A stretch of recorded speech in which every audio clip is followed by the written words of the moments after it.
सामीन इकराम अस्सलामु अलैकुम। लम्हे फ़िक्र में आपका अपना यूसुफ बाबा।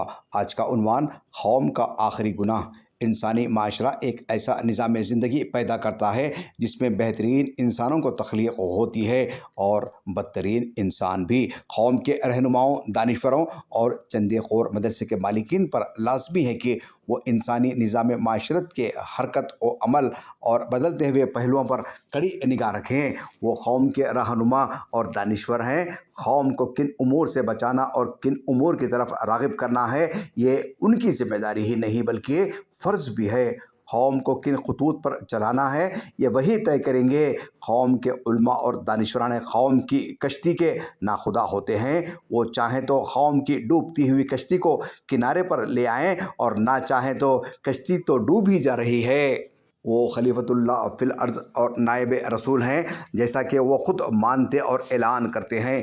अब अगर वो अपने फ़राइज़ मनसबी से गाफिल हैं तो वो कौम के भी मुजरिम हैं और खुदा के भी मुजरिम हैं। वो कौम को भी जवाबदाह हैं और खुदा को भी। यही लोग कौम के ज़वाल का सबब होते हैं। ये अपने माशरे में बेअमल, गैर मुतहर्रिक और गैर फ़ाल ज़िंदगी बसर करते हैं।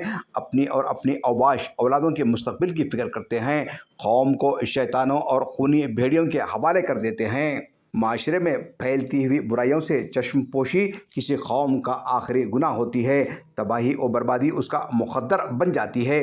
तारीख़ का मुतालिया हमें बताता है कि इस ज़मीन की वसतों में बहुत सारी कौमें उभरी, उरूज हासिल किया, ऐश परस्ती में मुब्तला हुई और तबाही और बर्बादी ने उनके नाम और निशान तक मिटा डाले।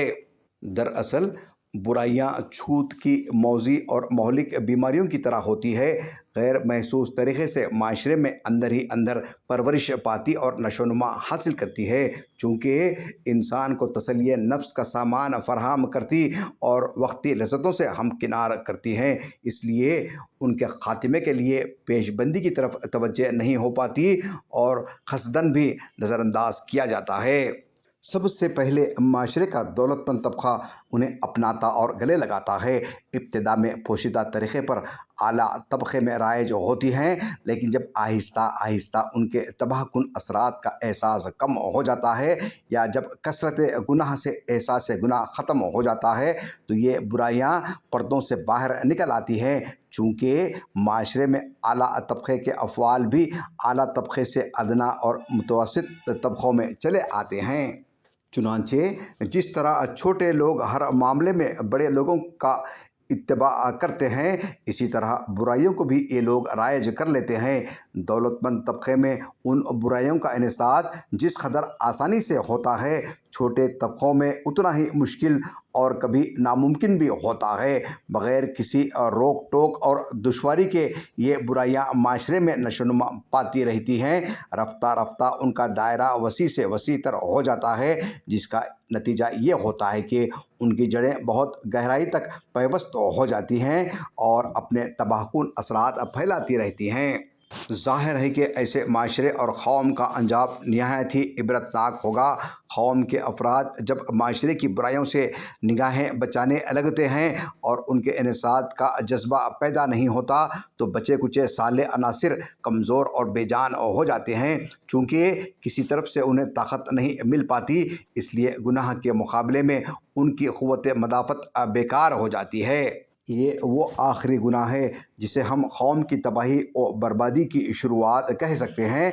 मौजूदा मुस्लिम माशरे में राइज गैर इस्लामी रसूमात, मंगनी, तिलक, शादी, बारात, जहेज़, हुनूदी रस्में, ज़ीनत और ज़ेबाइश व आराइश, पटाखे, पुदीने का हार, बाजे के साथ धूमधाम, ऐसे सुलगते मसाइल हैं जिनकी वजह से मुस्लिम माशरे के तार और पोर बिखर गए हैं। इसके ज़िम्मेदार कौन? उम्मत मुस्लिमा के ज़िम्मेदार समाजी व मजहबी रहनुमाओं से गुजारिश है कि आज मुस्लिम माशरे में शादी ब्याह और दिगर तकारीब में नित नए रस्में, बेहुदा आमाल और पैसों का बेजा असराफ बड़ी तेज़ी से फैल रहा है। रात देर गए तक ये बेहुदा रस्में चलते जा रही हैं। हमारी तवज्जो तालीम पर सबसे ज़्यादा होनी चाहिए, लेकिन अफसोस हम अपना ज़्यादा वक्त, पैसा और मेहनतें इन तकारीब पर बर्बाद करते हैं। अल्लाह ताला उम्मत मुस्लिमा को इन बेजा तकारीब से महफूज रखे। आमीन।